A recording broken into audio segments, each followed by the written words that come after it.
పూనం కౌర్ వేసే ట్వీట్లను పరిశీలిస్తే పవన్ కళ్యాణ్, త్రివిక్రమ్ల మీద కౌంటర్లు వేసినట్లుగానే కనిపిస్తుంటాయి. పవన్ కళ్యాణ్ మీద కొన్నిసార్లు విమర్శలు చేస్తూ వేసిన ట్వీట్లు ఎంతగా వైరల్ అయ్యాయో అందరికీ తెలిసిందే. ఇక గురూజీ అంటూ వేసే ట్వీట్లు ఎప్పుడూ చర్చలకు దారితీస్తుంటాయి. అసలు పవన్ కళ్యాణ్, త్రివిక్రమ్లతో పూనం కౌర్కు ఉన్న గొడవేంటి అనేది ఇంతవరకు క్లారిటీ లేదు. పూనం కౌర్ ఎప్పుడూ కూడా నోరు విప్పి వాళ్ల పేర్లు కానీ, తనకు జరిగిన అన్యాయం గురించి కానీ స్పందించలేదు.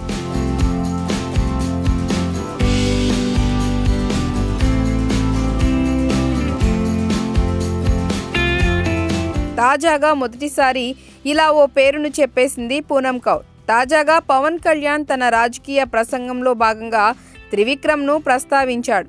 తనకు పులి, సింహం అంటూ డైలాగ్స్ చెప్పటం అంతగా ఇష్టం ఉండదని, అత్తారింటికి దారేది సినిమాలో సింహం గడ్డం గీసుకోదు, నేను గీసుకుంటాను అనే డైలాగ్ను చెప్పడానికి ఇబ్బంది పడ్డాను. దీంతో త్రివిక్రమ్ గారు కామెడీగా చెప్పండి అని అన్నారు. కామెడీగా అయితే ఏదైనా చెప్పేస్తాను అంటూ నాడు జరిగిన ఘటన గురించి పవన్ కళ్యాణ్ చెప్పారు. ఇక ఈ వీడియోను ట్విట్టర్లో ఓ మీడియా సంస్థ పోస్ట్ చేయగా దానికి పూనం రిప్లై ఇచ్చింది.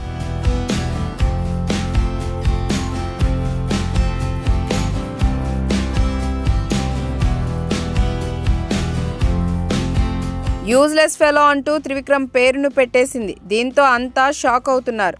మొదటిసారి ఇలా నేరుగా ఓ పేరు పెట్టి ట్వీట్ వేశావు అని నెటిజన్లు కామెంట్ చేశారు. మరి పూనం వేసిన ట్వీట్ మీద త్రివిక్రమ్ అయితే స్పందించడన్న సంగతి తెలిసిందే. కానీ మళ్ళీ పూనం కౌర్, త్రివిక్రమ్, పవన్ కళ్యాణ్ మ్యాటర్ మాత్రం చర్చల్లోకి వచ్చింది. కత్తి మహేష్ బతికున్న రోజుల్లో పూనం కౌర్, పవన్ కళ్యాణ్, త్రివిక్రమ్ గురించి ఎలాంటి మాటలు మాట్లాడాడో అందరికీ తెలిసిందే. ఆ టైంలోనే పూనం కౌర్ ఆడియో ఒకటి లీక్ అవ్వటం సెన్సేషన్గా నిలిచింది.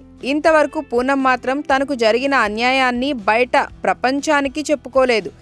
మా ఎన్నికల్లో ప్రకాష్ రాజ్ ప్యానెల్ గెలిస్తే అన్ని విషయాలు చెబుతానని అప్పట్లో ఓ ట్వీట్ వేసిన సంగతి తెలిసిందే.